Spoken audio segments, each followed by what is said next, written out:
This is the story of a man named Stanley. Stanley worked for a company in a big building where he was employee number 427. Employee number 427's job was simple. He sat at his desk in room 427 and he pushed buttons on a keyboard. Orders came to him through a monitor on his desk, telling him what buttons to push, how long to push them, and in what order. This is what employee 427 did every day of every month of every year. And although others might have considered it soul-rending, Stanley relished every moment that the orders came in, as though he had been made exactly for this job. And Stanley was happy. And then one day, something very peculiar happened. Something that would forever change Stanley. Something he would never quite forget. He had been at his desk for nearly an hour when he realized that not one single order had arrived on the monitor for him to follow. No one had showed up to give him instructions, call a meeting, or even say hi. Never in all his years at the company had this happened, this complete isolation. Something was very clearly wrong. Shocked, frozen solid, Stanley found himself unable to move for the longest time. But as he came to his wits and regained his senses, he got up from his desk and stepped out of his office.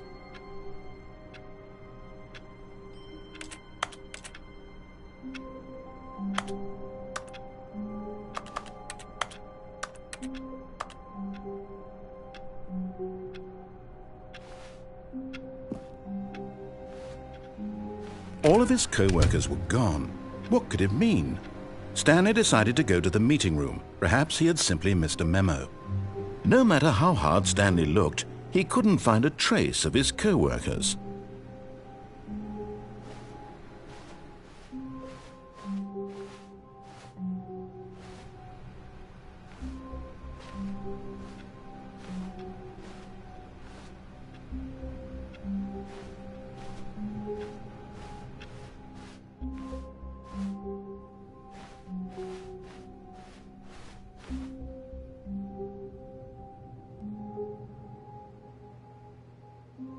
When Stanley came to a set of 2 open doors, he entered the door on his left.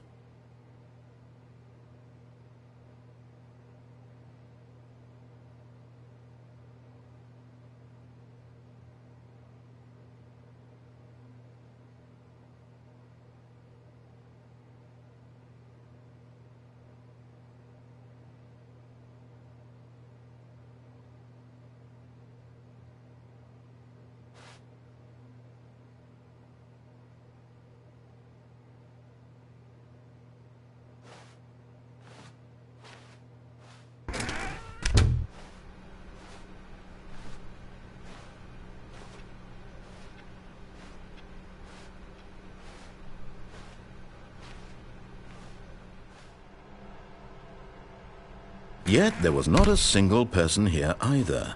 Feeling a wave of disbelief, Stanley decided to go up to his boss's office, hoping he might find an answer there.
Stanley stepped into the broom closet, but there was nothing here, so he turned around and got back on track.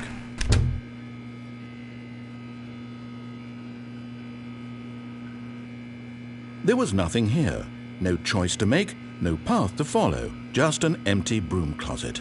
No reason to still be here.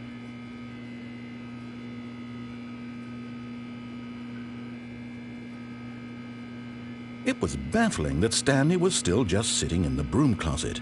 He wasn't even doing anything. At least if there was something to interact with, he'd be justified in some way. As it is, he's literally just standing there doing sweet FA.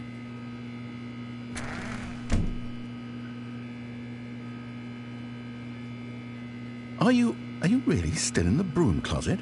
Standing around doing nothing? Why? Please offer me some explanation here. I'm genuinely confused.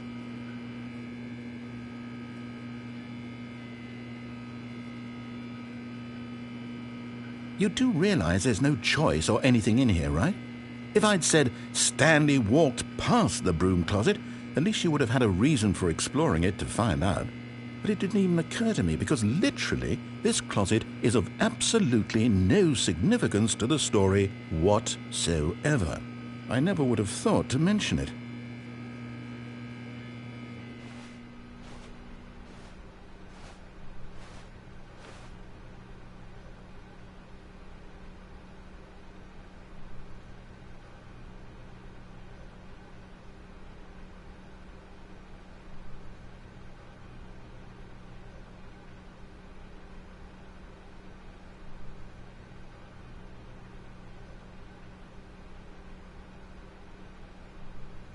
Coming to a staircase, Stanley walked upstairs to his boss's office.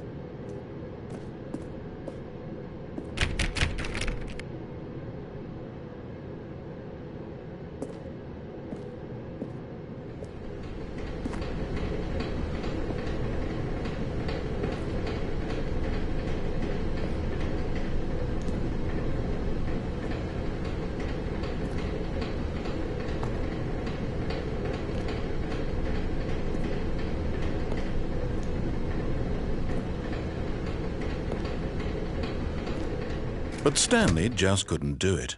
He considered the possibility of facing his boss. Admitting he had left his post during work hours, he might be fired for that.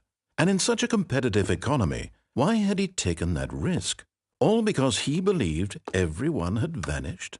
His boss would think he was crazy. And then something occurred to Stanley. Maybe, he thought to himself, maybe I am crazy. All of my co-workers blinking mysteriously out of existence in a single moment for no reason at all? None of it made any logical sense. And as Stanley pondered this, he began to make other strange observations. For example, why couldn't he see his feet when he looked down?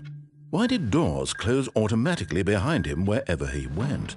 And for that matter, these rooms were starting to look pretty familiar. Were they simply repeating? No, Stanley said to himself, this is all too strange. This can't be real. And at last, he came to the conclusion that had been on the tip of his tongue. He just hadn't found the words for it. "I'm dreaming!" he yelled. "This is all a dream."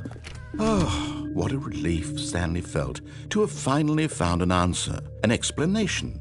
His co-workers weren't actually gone. He wasn't going to lose his job. He wasn't crazy after all. And he thought to himself, I suppose I'll wake up soon. I'll have to go back to my boring real-life job pushing buttons. I may as well enjoy this while I'm still lucid. So he imagined himself flying and began to gently float above the ground. Then he imagined himself soaring through space on a magical starfield, and it too appeared. It was so much fun, and Stanley marveled that he had still not woken up. How was he remaining so lucid? And then perhaps the strangest question of them all entered Stanley's head. One he was amazed he hadn't asked himself sooner. Why is there a voice in my head dictating everything that I'm doing and thinking? Now the voice was describing itself being considered by Stanley, who found it particularly strange. I'm dreaming about a voice describing me, thinking about how it's describing my thoughts, he thought. And while he thought it all very odd and wondered if this voice spoke to all people in their dreams, the truth was that, of course, this was not a dream. How could it be? Was Stanley simply deceiving himself, believing that if he's asleep, he doesn't have to take responsibility for himself? Stanley is as awake right now as he's ever been in his life. Now, hearing the voice speak these words was quite a shock to Stanley. After all, he knew for certain, beyond a doubt, that this was in fact a dream.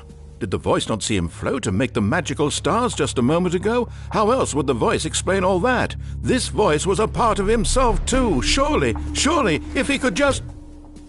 He would prove it. He would prove that he was in control, that this was a dream.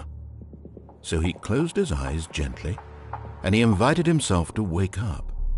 He felt the cool weight of the blanket on his skin, the press of the mattress on his back, the fresh air of a world outside this one. Let me wake up, he thought to himself. I'm through with this dream. I wish it to be over. Let me go back to my job. Let me continue pushing the buttons. Please, it's all I want. I want my apartment and my wife and my job. All I want is my life exactly the way it's always been. My life is normal. I am normal. Everything will be fine. I am okay.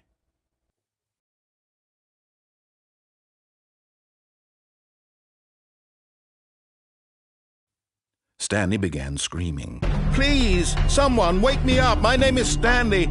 I have a boss. I have an office. I am real. Please, just someone tell me I am real. I must be real. I must be. Can anyone hear my voice? Who am I? Who am I? And everything went black.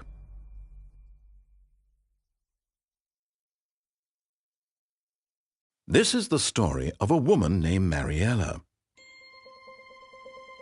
Mariella woke up on a day like any other. She arose, got dressed, gathered her belongings, and walked to her place of work.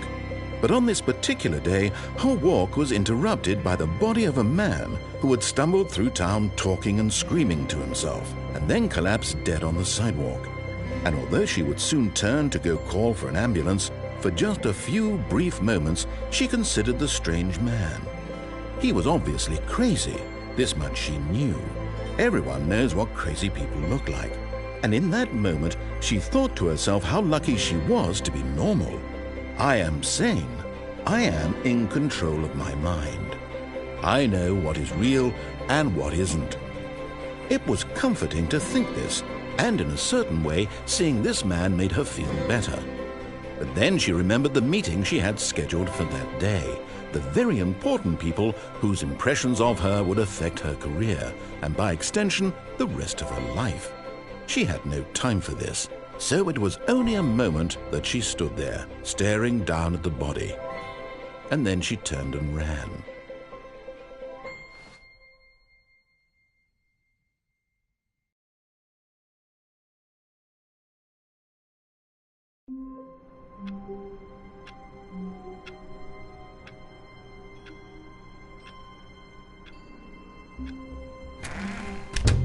But Stanley simply couldn't handle the pressure. What if he had to make a decision? What if a crucial outcome fell under his responsibility? He had never been